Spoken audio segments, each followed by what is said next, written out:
잘 지내셨습니까? 예, 날씨가 여름 날씨가 무덥더니만 이제 담비가 내려서 더운 기운이 한풀 꺾인 것을 보게 되었습니다.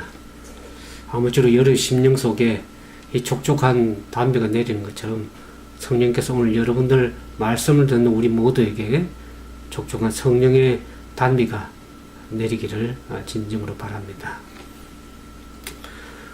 우리가 지난주에 여호수아를 24장을 끝으로 마감을 하고 오늘 이제 사사기 시대에 들어와서 오늘 사사기 6장에 있는 그 말씀을 통해서 우리 함께 은혜를 나누길 원합니다. 그 오래전에 세계적인 도시 로마를 터벅터벅 걷고 있던 한 청년이 있었습니다. 그는 누구냐 그러면 북아프리카 카르타고 출신으로서 자신이 진정으로 만족할 수 있는 것을 찾아서 이 로마까지 오게 되었습니다. 사실 지금 그가 자신에게 만족을 줄 만한 것들을 참으로 모든 것을 다 해본 사람입니다. 성에 탐닉하여 어린 나이에 아이를 낳아봤으며 또 학문에 몰두해서 젊은 나이에 학문의 대가가 되었고 또 신비한 철학에 빠져가지고 빠지기도 했으며 또 열광적인 이상한 종교에도 몰두했던 사람입니다. 이렇게 육신의 쾌락과 학문의 즐거움과 열광적인 종교심 그 참된 만족을 주는 것을 얻기 위해서 몸부림쳐봤지만은 그 어떤 것도 그에게 만족과 평안을 주지를 못했던 것입니다. 오히려 그를 더 허전하게 만들었고 갈증만 더해 갔을 그러한 상황이 되었습니다. 그래서 그는 대도시에 가면 뭐든지 자신을 만족시켜 줄 만한 것이 있을 것이라고 생각해서 이곳 로마까지 오게 된 것입니다. 로마는 정말 참으로 거대한 도시입니다. 유럽과 아시아와 아프리카에서 모이던 다양한 인종들이 있을 뿐만 아니라 다양한 종교와 다양한 문화와 또 다양한 학문들로 인해서 정말 자신의 기대를 저버리지 않을 것만 같았습니다. 그러나 그는 로마에서도 진정한 만족을 찾지를 못했습니다. 그러면 그는 생각하기를 참된 만족은 어디에 있는가? 진정한 평안은 어디에 있는가? 내가 찾고자 하는 그 참된 평안과 만족이 도대체 어디에 있단 말인가? 이렇게 생각을 하고 있었습니다. 오늘날 참으로 많은 사람들이 또 많은 젊은이들이 참된 만족과 이 평안을 찾기 위해서 얼마나 동분서주하고 있는지 알 길이 없습니다. 오늘 우리 시대는 모든 것이 차고 넘치는 그런 풍요로운 시대입니다. 원하기만 하면 뭐든지 다 얻을 수가 있고 가볼 수도 있고 또 맛볼 수도 있는 그러한 시대에 살고 있습니다. 그러나 오래전 참된 만족을 찾아 방황하는 이 청년처럼 오늘날 우리 마지막 시대를 사는 우리들에게도 참으로 만족을 얻지 못하고 불만과 걱정과 염려 때문에 평안을 누리지 못하고 오히려 좌절과 절망 가운데 염려하면서 살아가는 사람들이 얼마나 많습니까? 아무리 많은 쾌락을 누려봐도 아무리 돈을 많이 가져봐도 아무리 높은 지위에 올라도 맛있는 산의 진미를 먹어도 최고 브랜드 명품을 가져봐도 세상에 갖고픈 모든 것을 다 소유하고 한다 하더라도 만족하지 못하고 살아가는 현대인의 모습은 오래전에 로마를 방황하는 이 한 청년과 너무도 비슷한 모습을 보게 됩니다.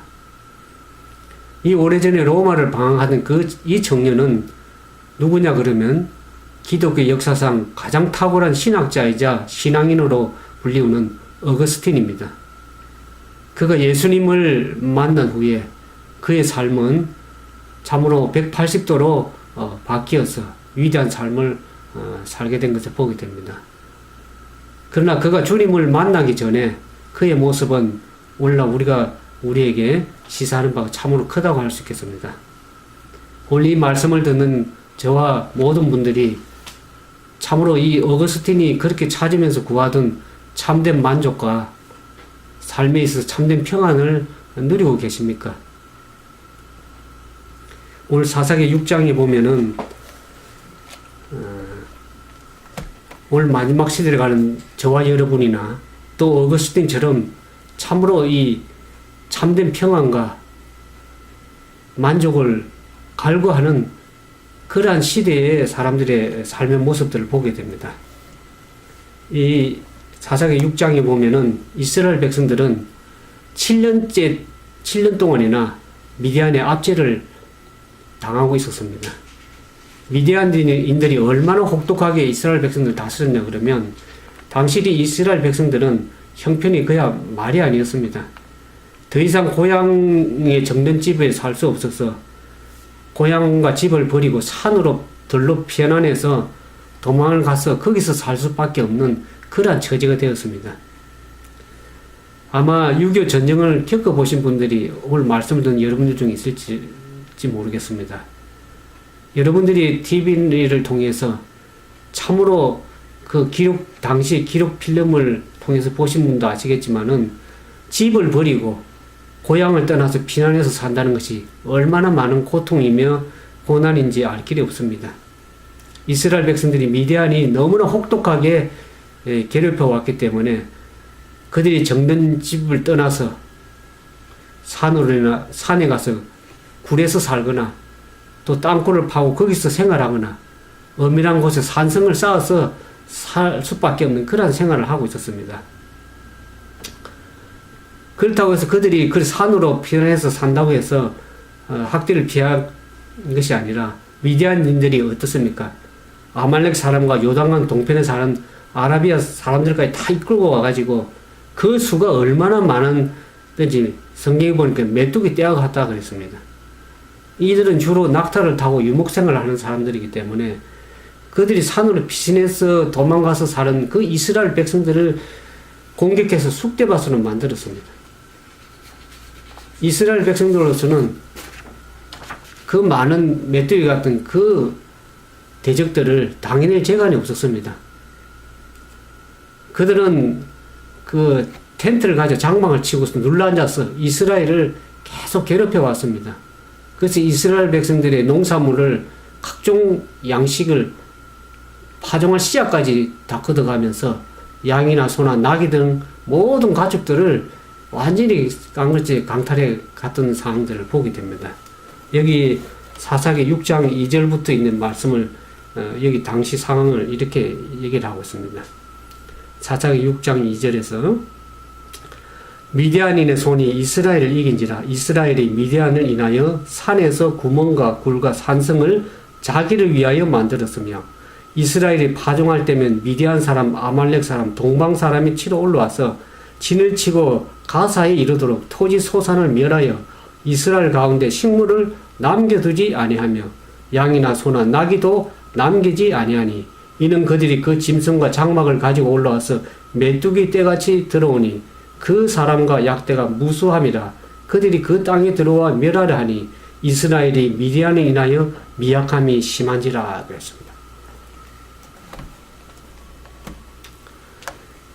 여기 6장에 보는 것처럼 이스라엘의 이 모습이 참으로 이 세상에는 평안이 없다는 것을 말해주고 있습니다. 이 이스라엘 백성들이 간절히 지금 바라는 것이 무엇이겠습니까? 참으로 고통받지 않고 편안하게 살아가는 그것이 그들의 원하는 바였죠. 오늘 이 본문 사사기 6장에 보는 것처럼 오늘날 우리 마지막 시대를 살아가는 우리들의 삶의 모습도 어떻습니까? 참으로 진정한 평안을 찾기가 어렵습니다. 얼마나 각종 재난과 천재지변이 많은지 알 길이 없습니다. 지진과 화재와 홍수가 전 세계를 휩쓸어가고 있습니다. 난리와 난리 소문을 오늘날 얼마나 많이 듣습니까? 또 전쟁과 전쟁의 소문은 얼마나 많은 사람들이 테러와 전쟁으로 인해서 죽어가고 있는지 알 길이 없습니다. 또 경제는 어떻습니까? 전 세계적인 경제의 어려움을 몸소 체험하고 있지는 않습니까? 제가 이것을 보면서 참으로 이 땅은 사람이 살기에 이제는 적합지 않은 그러한 장소가 되어가고 있다. 그런 생각을 하게 되었습니다. 그러면 왜 이스라엘 백성들이 이렇게 어려움을 겪으면서 평안이 없는 그 이유가 무엇일까요? 이 성경에 보면 사사기 6장에 6장 1절에 보면은 이스라엘 자손이 또 여호와의 목전에 악을 행하였다 그랬습니다. 그래서 여호와께서 7년 동안 그들을 미디안의 손에 붙이셨다 그랬습니다. 그들이 하나님을 거절하고 자신들의 삶에서 하나님을 몰아내는 그 악을 행했습니다. 그래서 6장 10절에 보면 그 악을 구체적으로 이렇게 표현을 했습니다. 너희가 내 목소리를 정종하지 아니하였느니라 하셨다. 선지자를 보내서 너희가 왜 지금 이렇게 고통을 당하고 있는가 하는 그 사실을 직접 주님께서 선지자를 통해서 너희가 내 목소리, 하나님의 목소리를, 하나님의 말씀을 정종치 아니하였으므로 이와 같은 어려움을 당해야 되겠다. 그렇게 말씀을 하셨습니다. 그 다음에 6장 25절에 보면 이스라엘 백성이 이와 같이 어려움을 당한 이유를 이렇게 얘기했습니다. 6장 25절에 바알의 단을 헐며 단 곁에 아세라상을 세웠다 그랬습니다. 그들이 하나님을 떠나서 하나님을 섬기기보다는 세상을 섬기고 세상의 신들을 섬기는, 여기에 바알과 아세라라는 것은 가나안 신들을 말하는데, 이스라엘 백성들이 가나안 땅을 정복해서 들어가서 하나님께서 그들을 다 철수멸해서 그들이가 교제하지 말고 그들이 교제를 함으로 인해서 어떻습니까?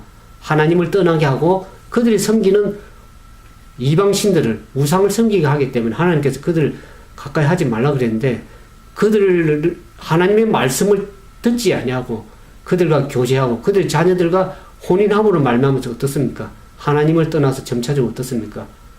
이방 신들을 섬기게 됐습니다. 오늘날로 보면은 이 땅의 부와 쾌락을 더 하늘나라에 대한 관심보다는, 하나님의 말씀에 관심보다는 이 땅에 더 많은 관심을 가지고 살았던 것입니다. 이 바알은 풍요의 신입니다.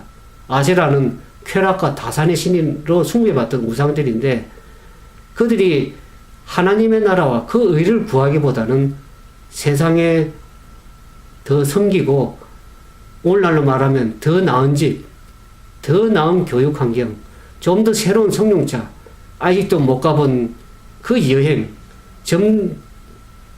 그들이 갖고 싶은 것이 너무 많은, 그야말로 되고 싶은 것이 많은 이 땅에 그들의 모든 생각을 두고 살았습니다. 우리가 노아 홍수에 보는 것처럼 그 땅에 어떻습니까? 사람들이 먹고 마시고 시집가고 장가가면서도 저들 다 멸하기까지 깨닫지 못하고 식욕과 정욕에 방종해서 살아갔던 그 시대나 오늘날 시대의 모습이나 별 다를 바가 없습니다. 그런 이 이스라엘 백성들이 그리 어려움을 당하면서도 그들은 어떻습니까? 하나님의 말씀으로 이 급변하고 각박한 경쟁시대를 이겨나갈 수 없다고 오늘날 사람들은 많이 생각하고 있습니다. 이 시대 사람들과 경쟁해서 이기기 위해서는 철저하게 이 시대의 사람들과 같아져야 한다고 생각하고 있습니다. 그래서 그들은 하나님의 말씀 대신에 세상의 논리를 따라가는 삶을 많이 살고 있습니다. 많은 사람들이 세상의 부와 물질에 더 관심이 많고, 그래서 하나님의 말씀보다는, 하나님의 예배보다는 결국 세상을 더 섬기고 살아가는 그와 같은 모습을 통해서 이스라엘의 진정한 평안이 사라진 원인을 오늘 살펴볼 수가 있겠습니다.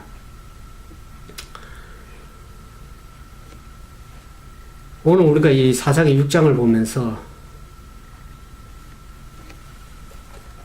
이와 같이 하나님께서는 6장 8절에 보면 이스라엘 백성이 이와 같이 미디안으로 인해서 평안이 없이 고통을 당하고 있을 때 이스라엘 백성들이 여호와께 부르짖게 됐죠. 그때 여호와께서 선지자를 보냅니다.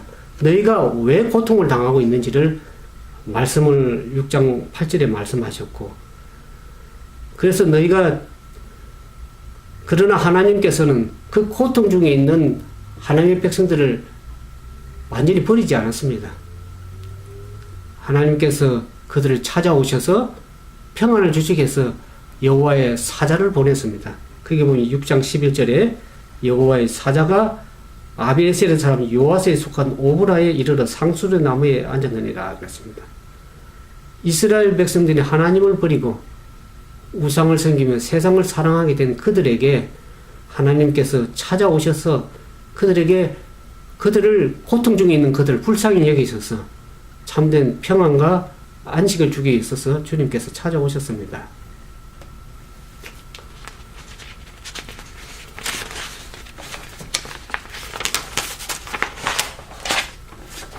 여기 요아스 아비에셀 계보의 사람인 그 요아스에게 왔다 그랬습니다. 이 요아스라는 이 기드온의 아버지 이름인데 이 요아스의 이름은 절망이라는 뜻입니다. 그 시대 상황과 참으로 깊은 연관이 있다고 할 수 있겠습니다. 여기 보면 요아스의 아들 여호와의 사자가 아비에셀 사람 요아스에 속한 오브라에 이르러 상수리 나무 아래 앉았느니라. 마침 요아스의 아들 기드온이 미디안 사람에게 알리지 아니하여 밀을 포도주 틀에 타작하더니 그랬습니다. 여기 요아스의 아들 기드온은 그 기드온의 뜻은 곡식을 베는 자라는 이름입니다. 너는 커서 땅이나 바라보면서 그냥 땅이나 파는 자로서 살아라는 그런 뜻입니다. 참으로 절망 가운데 그 아버지 이름을 아까 절망이라고 그랬습니다. 절망의 품에 안겨서 평범하게 농산에 일이나 하면서 하루하루 그냥 살아갈 수밖에 없는 그러한 전혀 꿈을 가질 수 없는 그런 그 이름의 뜻을 보면서 우리가 더 이해할 수 있겠죠. 그래서 그는 이 타작마작에서 이 밀을 하지 못하고 포도주 틀에서 이 타작하고 있던 모습을 여기 성경에 나타나고 있습니다. 기드온은 이와 같은 은밀한 곳에 말없이 일하면서 슬픔에 젖어서 이스라엘 백성들의 그 상태를 참으로 숙고하고 있었습니다. 자기 백성들을 이 압박자의 멍에서 어떻게 하면 끊을 수 있을까 하는 그런 곰곰이 생각을 하고 있었던 때였습니다. 이 기드온이 그 밀타작하는 것을 보면 참 특이하다는 생각이 들지 않습니까? 미디안 사람들이 눈치를 채지 못하게 몰래 밀타작을 하고 있는 모습이죠. 일반적으로 밀타작을 하려고 하면 어떻습니까? 넓은 마당에 가서 기구나 짐승의 힘을 이용해서 이 밀을 타작하는데 지금 기드온은 어떻습니까? 포도주를 만드는 작은 웅덩이나 옹기 같은 이 틀에 들어가서 짐승의 힘도 아니고 자기 발로 밟으면서 타작을 하고 있는 모습입니다. 이렇게 밀을 타작하면 타작이 제대로 되지가 않겠죠. 그러나 이렇게 몰래 이 포도주 틀에서 밀 타작을 하게 되는 이유가 있습니다. 만약 미디안인들이 이 밀 타작을 하는 사실을 알게 되면 어떻습니까? 달려와서 당장 그 곡식을 모조리 강탈해 갈 뿐만 아니라 곡식을 숨겼다는 이유 때문에 자신이나 자신의 가족의 생명이 위험해질 수 있기 때문에 들키지 않으려고 몰래 타작마당에서 하지 않고 포도주 틀에서 타작을 하고 있었던 것을 보게 됩니다. 곡식을 구하여 생계를 이어가는 참으로 그야말로 어려운 그런 형편을 알 수 있겠죠. 간신히 자신의 생명을 이어가는 괴로운 현실을 참으로 여기 장면에서 볼 수 있겠습니다.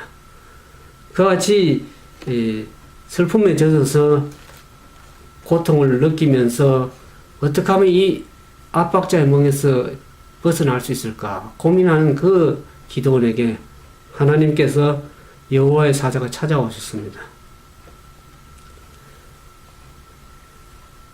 아마 이렇게 어려운 가운데 하나님께서 찾아오셨다 그러면은 보통 우리는 어떻게 해야 됩니까? 근데 기드온이 여호와의 사자를 만났을 때 어떻게 표현합니까? 참으로 기드온이 아이고 하나님 왜 진작 오시지 이제 오셨습니까? 저와 이스라엘 백성들이 얼마나 많이 기다렸는지 모릅니다. 우리의 부르짖음을 들으시고 참으로 이렇게 와주셔서 참으로 감사합니다. 이렇게 했더라면 이렇게 반응했더라면 얼마나 참으로 좋을 뻔했겠습니까? 근데 이 기도는 어떻게 반응했습니까? 대뜸 하는 말이 여기 12절에 보면 여호와의 사자가 기드온에 나타나서 이르되 큰 용사여 여호와께서 너와 함께 계시도다 이렇게 얘기했습니다. 하나님께서 나타나셔서 기도원에게 말씀하시기를 큰 용사여, 내가 너와 함께 하겠다. 너가 지금 보잘것없고 미미한 존재지만 하나님이 너와 함께 계시면 너는 큰 용사가 될 수 있어. 그렇게 말씀하신데 불구하고 기도원이 어떻게 얘기를 합니까? 13절에 기도원이 그에게 대답하되 어떻게 얘기를 합니까? 대뜸 하는 말이 하나님이 우리와 함께 계시면 우리 처지가 이 모양 이 꼴이 되겠습니까? 하나님은 우리를 버리셨습니다. 하나님이 우리와 함께 하시지 않습니다. 우리와 함께 하고 있는 이것은 지독한 학대와 가난과 핍박뿐입니다. 이렇게 기도원이 반응하는 모습을 보게 됩니다.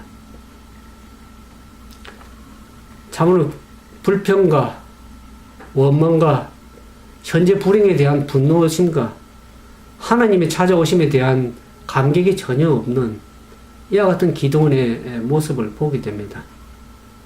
이런 그에게 참으로 만족과 평안이 있을 리가 없겠죠. 어쩌면 한 끼도 제대로 때울 수 없는 적은 양의 곡식을 포도주 틀에서 밟고 있는 이 기도원처럼 오늘날 여러분들 삶 속에 참으로 물질로 인해서 힘들고 원수의 압제로 인해서 고통당하고 주위의 눈치를 보느라고 힘들어하는 기도원처럼 오늘날 여러분들 삶 속에서도 참으로 평안이 없지는 않으십니까?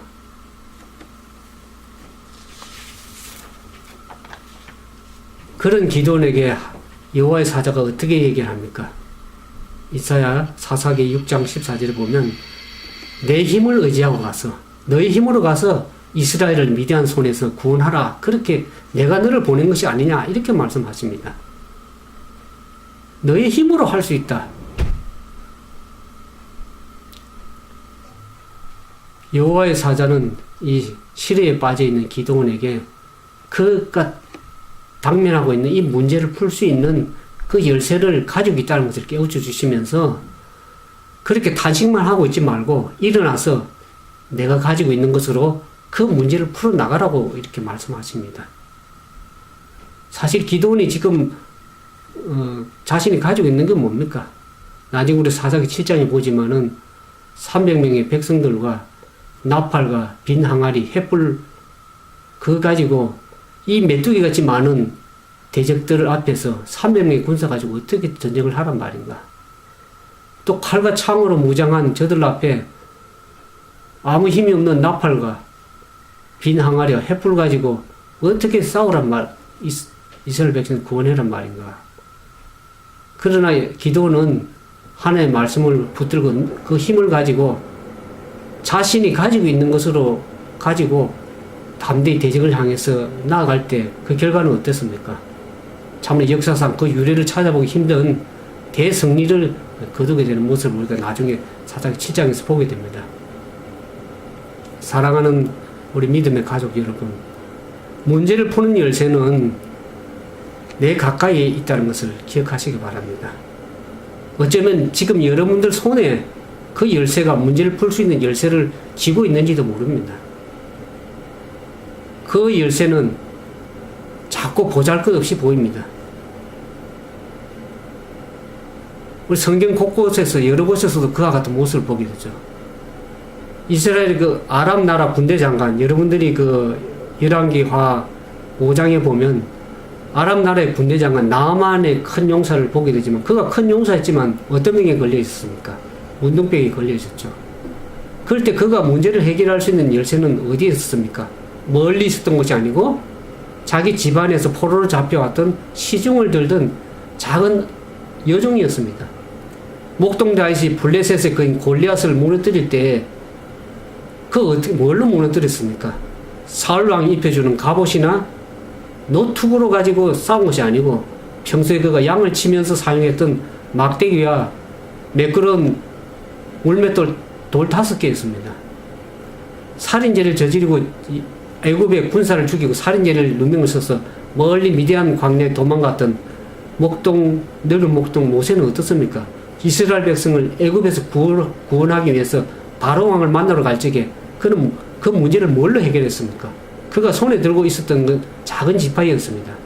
모세는 그 지팡이를 가지고 홍해를 가르고 이스라엘 백성들이 갈급할 때 홍해에서 반석에서 물을 내던 그와 같은 것은 그가 가지고 있던 작은 지팡이였습니다. 우리는 그것이 우리 눈에 보고 보잘것없는 존재로 보이지만은 그것이 문제를 해결할 수 있는 것이라고 하나님 말씀하십니다. 오늘 여러분들이 당면하고 있는 문제가 무엇입니까?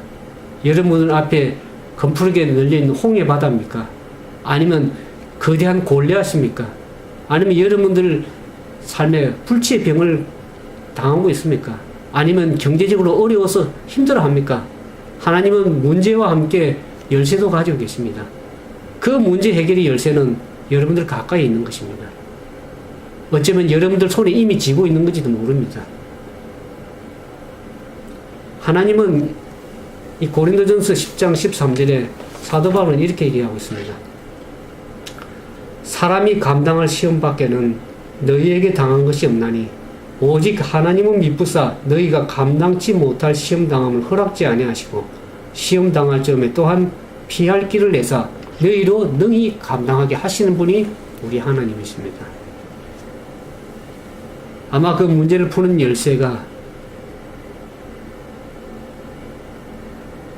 이스라엘 하나님 예수 그리스도께서 이스라엘 백성들이 이스라엘 예수님 당시 백성들이 참으로 먹을 것이 없어서 힘들어할 적에 물고기 2마리와 보리떡 5개로 5,000명을 능히 먹으시던 하나님이십니다. 아람 장관 나만 장군을 치료할 수 있던 것은 멀리 있었던 것이 아니라 보잘것없이 보이는 그 집안에 있던 포로를 잡혔던 여종이었습니다.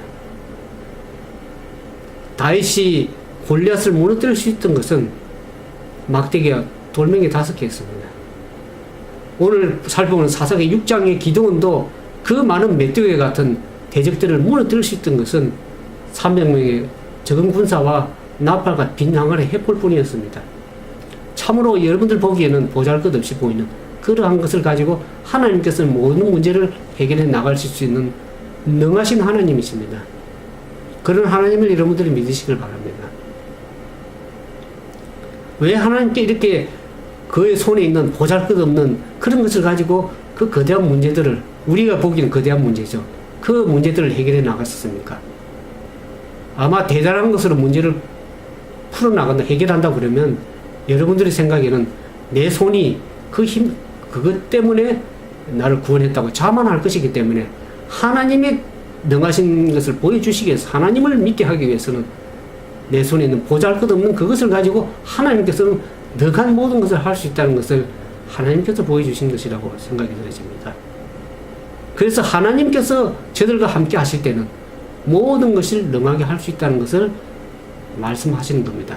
사실 정말 중요한 문제는 거대한 문제, 우리가 직면하고 있는 힘들어하는 그런 문제보다는 하나님께서 나와 함께 하시느냐, 함께 하시지 아니하느냐, 그 문제에 달려있다는 것을 여러분들이 반드시 기억하게 되기를 바라십니다. 우리가 사무엘상 17장 47절에 이와 같은 말씀이 있습니다. 여호와의 구원하심이 칼과 창에 있지 아니함을 이는 우리로 알게 하리라 그랬습니다. 전쟁은 여호와께 속한 것인즉 그가 너희를 우리 손에 넘겨주리라고 당당하게 얘기할 수 있던 것은 하나님이 저들과 함께 하기 때문에 능히 모든 것을 해결할 수 있다는 것을 하나님을 믿는 믿음 안에서, 말씀을 믿는 믿음 안에서 살아가기 때문에 그 모든 문제들을 해결할 수 있다는 것을 여러분들이 반드시 기억하게 되길 바랍니다.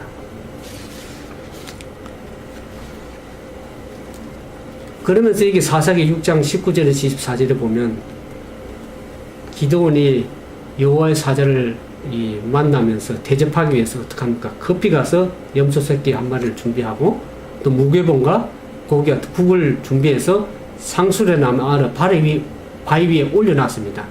그때 여호와의 사자가 어떻습니까? 그 가져온 정성스럽게 가져온 것을 먹지 않으면 어떻습니까? 그 음식의 바위에 지팡이로 끝을 내미니까 바위에서 불이 나와서 재물을 살려버렸습니다. 이 광경을 목도한 기드온이 그곳에 제단을 쌓았습니다. 그리고 그 단을 여호와 살롬이라 그렇게 했습니다. 참으로 극심한 그러한 기근의 때에, 힘들어했던 그 때에 기드온은 제물을 정성스럽게 힘을 다해서 준비해서 여호와의 사자를 대접했음에도 불구하고 그 여호와의 사자는 그 음식을 잡수시기는커녕 어떻습니까? 애써서 장만한 음식을 다 태워버렸습니다. 아끼고 아끼던 음식을 태워버리는 의미가 무엇입니까? 재물이 다 타버린 그곳 현장에는 검게 끌린 흔적이 남아있었습니다. 그것은 하나님이 기드온을 사랑하신 흔적이었습니다. 그에게 나타나 오랫도록 기억하도록 사랑의 흔적을 남겨두기를 원하셨던 겁니다. 그냥 정성스럽게 가져온 음식을 다 먹고 가버리면 흔적이 남지 않지만은 그 흔적이 오랫동안 남게 하기 위해서 그 음식을 다 바위에 불이 나서 태워서 검게 걸린 자국을 볼 때마다 하나님께서 어떻게 역사하셨는지를 떠올리게 할 수 있도록 하나님께서 사랑의 흔적을 남겨두신 것을 알 수 있습니다. 또한 기드온은 하나님을 사랑하는 흔적을 그곳에서 볼 수가 있었습니다. 그가 참으로 이 기근에 어려운 그 상황일 때에 온 마음과 정성을 다해서 하나님을 대접한 것을 알 수 있습니다. 하나님께는 그 정성을 그냥 냉큼 받아 처리해버릴 수 없었습니다. 그래서 그것을 흔적을 남기신 것을 알 수 있습니다.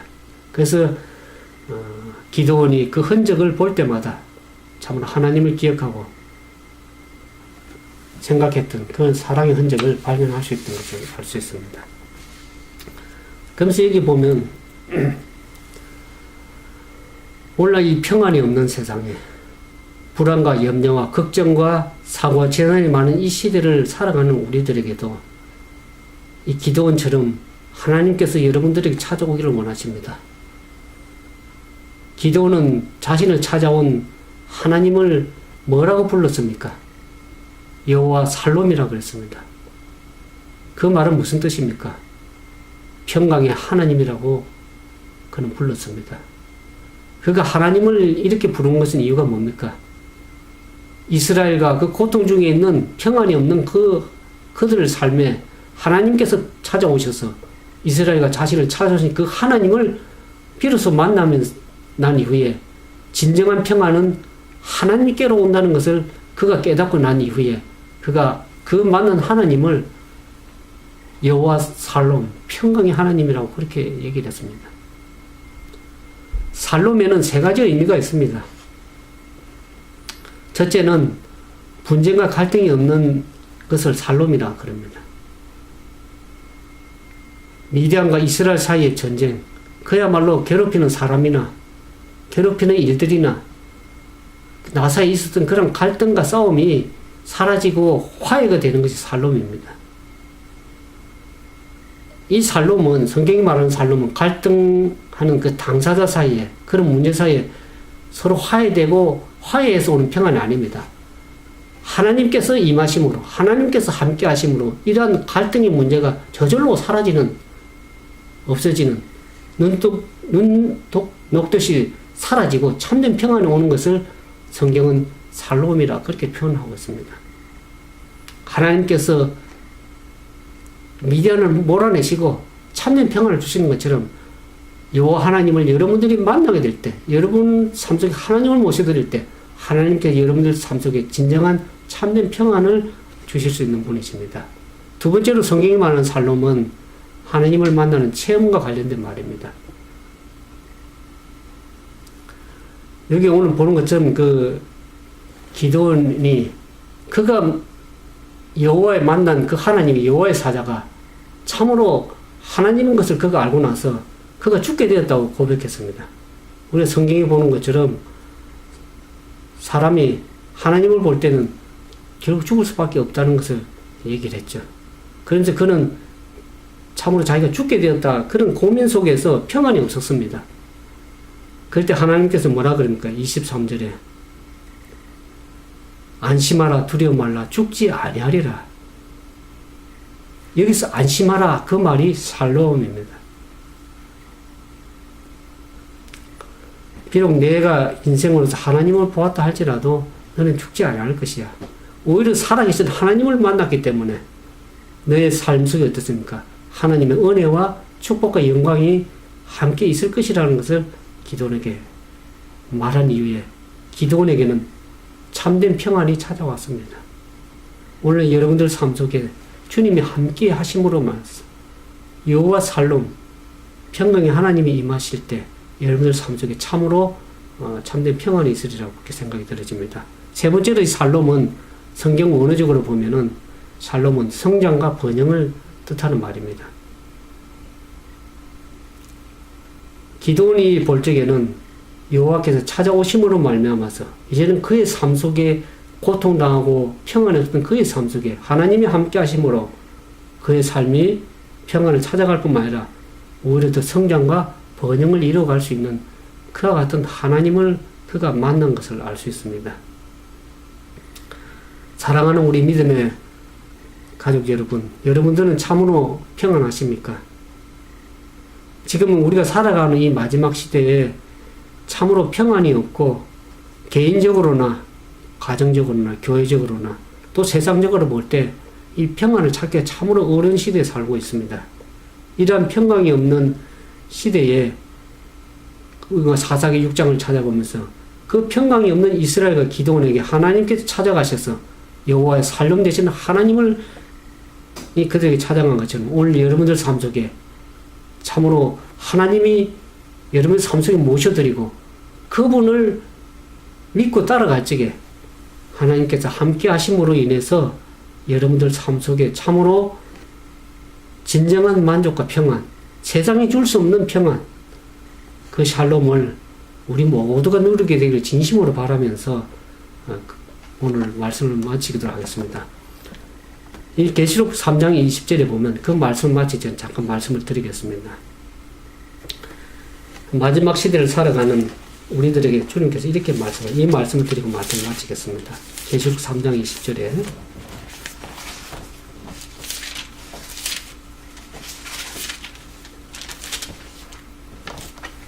마지막 시대를 가는 라오디아 교회에 사는 사람들에게 볼지어다 내가 문 밖에 서서 두드리노니 누구든지 내 음성을 듣고 문을 열면 내가 그에게로 들어가 그로 더불어 먹고 그는 나로 더불어 먹으리라 그랬습니다. 문 밖에 서서 두드립니다. 오늘 주님께서 말씀을 통해서. 여기 문이라는 것은 많은 사람들이 개인의 문만 말하는 것이라고 생각되지만 여기 계시록 3장에 말하는 것은 7 교회의 사자들이 교회에게 보내는 권면입니다. 오늘날 많은 교회들이 예수 그리스도를 문 밖에 두고 있습니다. 하나님의 예수 그리스도를 믿는다고 하는 그 사람들이 그리스도를 문 밖에 두고 있기 때문에 진리의 말씀이 선포될 적에 진리의 말씀을, 진리를 거절하고 인간의 생각과 사상을 받아들이고 말씀을 전하고 하는 시대에 하나님께서는 진리의 말씀을 거절하는 그들을 버려두시고 어떡합니까? 문 밖에 두드리면서 이제는 누구든지 교회를, 진리의 말씀을 거절하는 교회를 떠나서 어떡합니까? 개인에게 향해서 어떡합니까?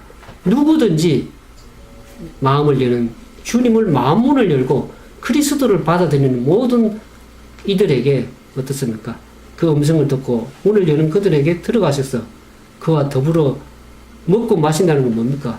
그분과 함께 하심으로써 즐거움과 괴로움과 어려움을 모든 것을 믿음으로 극복하고 참된 평안을 누리고 살아가는 그 삶의 모습이 아니겠습니까? 오늘 여러분들 삶 속에 이와 같은 하나님을 예수 그리스도를 마음에 모셔드림으로 그분과 더불어 먹고 마심으로 참으로 하나님이 원하시는 참된 평안과 만족을 누리는 우리 모두가 되기를 진심으로 바라면서 오늘 말씀을 마치도록 하겠습니다. 함께 기도하겠습니다. 거룩하신 전능하신 아버지 하나님, 오늘 저희들 삶 속에 주께서 은혜를 베푸셔서 참된 평안이 없고 쉼이 없는 이 땅에 살아가는 저희들에게 힘을 주시고 평안을 주시기 위해서 말씀으로 찾아오시는 하나님을 만나기를 원합니다.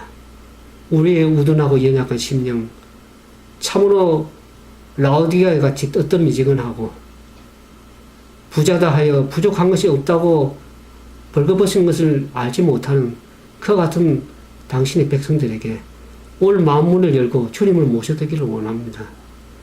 진리의 말씀을 듣고도 그것을 땅에 그냥 버리지 아니하고 과거에 사사기 이스라엘 백성들이 어떻게 어려움을 당한 것을 말씀을 보면서도 그 역사를 원래 현장에서도 경험하면서도 아직도 하나님을 깨닫지 못하고 그분을 모시고다 세상을 향해서 살아가는 그 연약한 모습들을 바라보면서 주님께서 오늘 여호와의 사자를 통해서 하나님이 찾아오시는 그 좋으신 하나님을 만나기를 원합니다. 오늘 우리의 삶의 문제가 무엇입니까? 얼마나 어려운 문제들이 있습니까? 그것을 모든 것을 주님과 함께 해결하므로 우리 속에 주님이 오심으로 인해서 모든 문제가 해결되고 그 안에서 참된 평안과 소망과 위로와 용기를 가지고 담대히 세상을 주님과 함께 살아갈 수 있도록 우리의 마음을 열어주시고 우리의 문제들을 주님께서 해결해 주셔서 그리스도 안에서 이르는 참된 평안을 누리는 우리 모두가 되도록 주여 도와주시옵소서. 오늘 이 말씀을 듣는 주님의 사랑하는 종들 위에도 주께서 마음문을 여셔서 참으로 우리 가까이 있는 그것을 통해서 보잘것없지만 하나님께서 역사하심으로 말미암아 능히 해결할 수 있는 그 전능하신 하나님을 의지해서 믿음으로 전진하는 우리 모두가 되도록 축복해 주시옵기만을 사랑이 많으신 예수님의 이름으로 감사하며 간절히 기도드리옵나이다.